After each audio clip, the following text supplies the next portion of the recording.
On the phone, it's a pleasure to welcome to the program Associate Professor of Political Science at the Roosevelt University in Chicago, David Faris, author of It's Time to Fight Dirty, How Democrats Can Build a Lasting Majority. David, welcome to the program. Thanks for having me on, Sam.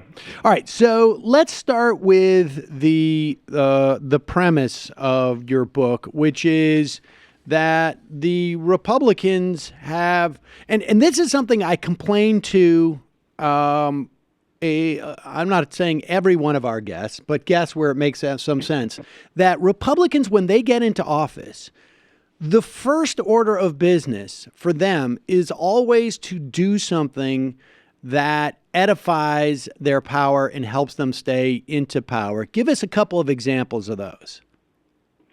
Well, I mean, I think, the most prominent example in recent years is, holding up the Merrick Garland appointment to the Supreme Court.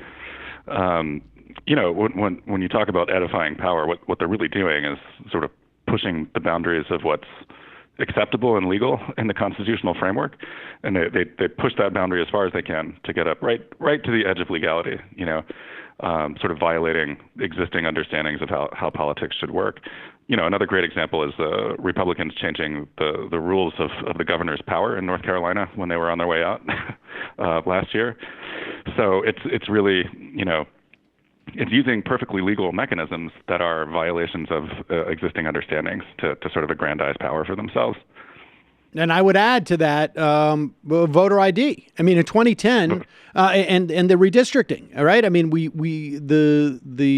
the voting ID is a perfect example of in some instances, it went beyond the law. They certainly got with the Supreme Court the gutting of the pre-clearance provisions, so they were able to sort of go further than they would otherwise. But they've thrown. I think there was just something that came out yesterday about a representative from Wisconsin, essentially finding that the election in 2016, anyways, was a function of their voter ID law. Absolutely, yeah, and the voter ID is a great example of the Supreme Court ruled on this. They said these laws are okay for now, right?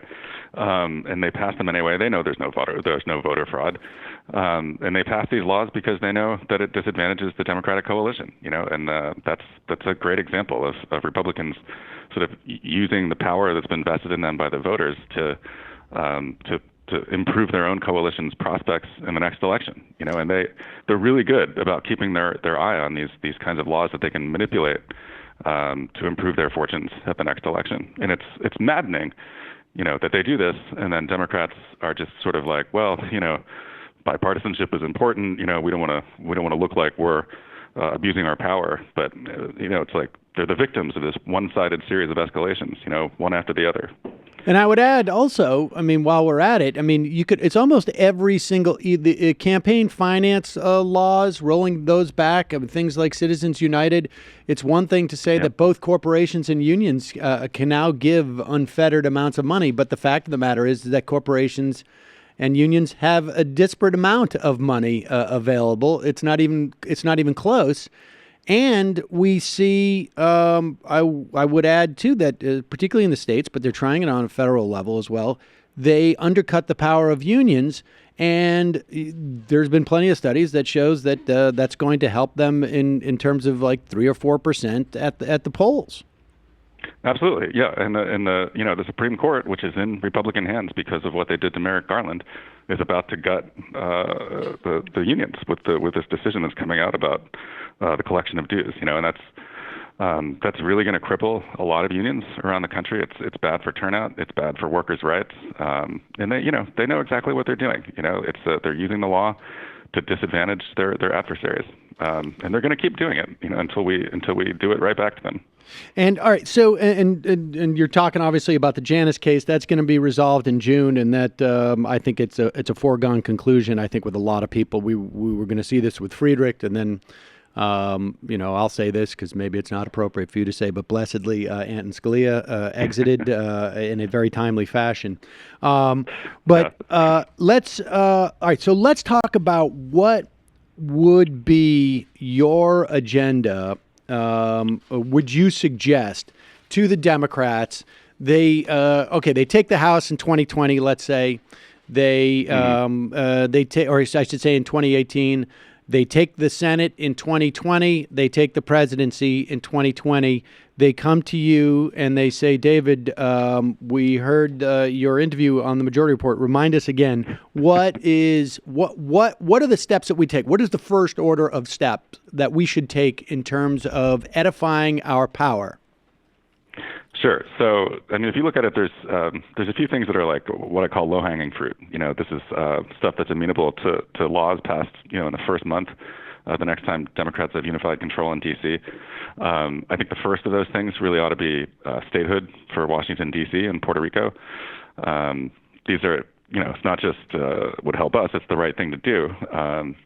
American citizens in D.C. and Puerto Rico have no voting representation in Congress, and we see the consequences of that after Hurricane Maria in Puerto Rico in particular.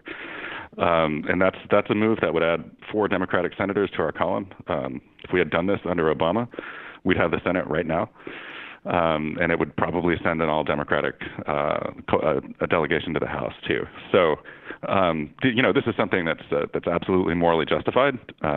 It would immediately help us in terms of the political calculus, the numbers in the House and the Senate. And the only thing stopping Democrats from doing this is sort of a lack of imagination and a lack of commitment. And what has stopped that? I mean, there's a couple of things that you call for that, and we'll get there in a second, like the National Voting Rights Act. I mean, if 2001, right, like if the election of 2000 didn't teach Democrats the necessity for this stuff, it's almost impossible to imagine why they would do this. But why hasn't? Why have Democrats been so slow to do something like providing statehood for Washington, D.C. or providing statehood for Puerto Rico? I mean, why did that not even seem to come up in 2009? That's a great question. I mean, the last time D.C. was really on the agenda was 93, and there was a bill, there was a vote in the House, and it went down. Almost 2-1. And a lot of the people that provided the votes to defeat that were these sort of like racist white Southern Democrats who were about to go extinct in the 94 sweep for the Republicans. And I think, in 2009, I don't think there was the same kind of energy for DC statehood in particular that you see now. So the last 10 years, there's been a really well-organized effort by the D.C. Statehood Coalition to put a constitution together. We have these shadow senators to the U.S. Senate now. I interviewed one of them for the book, and I think it just wasn't on the radar. And I think for Puerto Rico, I think there probably does need to be another referendum there. It's been a very contentious issue in Puerto Rican politics about sort of what the final status should be for the island. And there's too many choices, so right. The next time we do a referendum, we really need to do it with instant runoff voting so people can sort of vote their hearts with their first choice, but then produce a majority for something. Because what we've seen a couple of times is when you have the 3 options of independence and statehood and then the status quo, you're going to split the vote 3 ways. So they need to do something that's going to send a clear message to Washington, like this is what we want, And every president since Ford has promised to respect the wishes of Puerto Rico, but nobody does it, And I think that's pretty simple, Nobody has to answer to these people, right? And nobody's going to lose their seat in the House or the Senate because they don't do the right thing. And so that's just something we really have to change. We really have to find the courage to pay the price and to do it on day one. That's really, like I said, like low-hanging fruit. And I wonder too if the amount of people who have left the island in the wake of Maria and have maybe resettled in a place like Florida, for instance. I've heard reports of up to a couple 100,000 people. If that doesn't change the politics as well, I mean, maybe you start to see politicians running for state office, federal office out of Florida, starting to push this more. Yeah, I mean, I would think that you'd see some consequences in Florida. Trump's margin in Florida was 100,000, 114,000. If we have 300,000 Puerto Ricans in Florida now, and if we can get them registered to vote, there could be real consequences. But I think, the long-term solution really is to confer upon the people on the island the same rights that we have. When your representative doesn't do his or her job, and they don't get FEMA the right plan to address a major crisis, somebody's got to pay with their seat for that. And right now, Puerto Ricans simply don't have that power. All right. Well, so statehood for D.C., statehood for Puerto Rico. What's next on the agenda? So another piece of low-hanging fruit. You mentioned it. You alluded to it. But there's a lot of efforts at the state level to do things like automatic voter registration and to change some of these felony disenfranchisement laws. But I think the Constitution's elections clause very clearly gives Congress the right to do this nationally, with a big piece of legislation, makes voter ID laws illegal, restores the rights of all former felons. I would go a step further and say never deprive people of their rights in the first place, and creates a national election holiday and does automatic voter registration. That's all stuff that's clearly within Congress's power legally. Could be done in the first month of a Democratic administration, and that would add, literally millions of votes to the Democratic column in every election. They estimate there's 1.6 million people who are deprived of the right to vote in the state of Florida just on the basis of these laws. And so, a little back of the envelope math says that would really change the political dynamics in Florida, and it would change the dynamics everywhere. I think we saw in Virginia what happens when you restore the voting rights of ex-felons. Democrats overperformed their polls there, and that's because Governor McAuliffe re-enfranchised over 170,000 people before the election. So these are, again, it's like the right thing to do, right? We have a moral problem.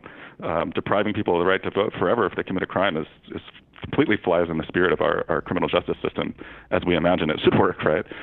And are the these right thing things, to do, and yeah.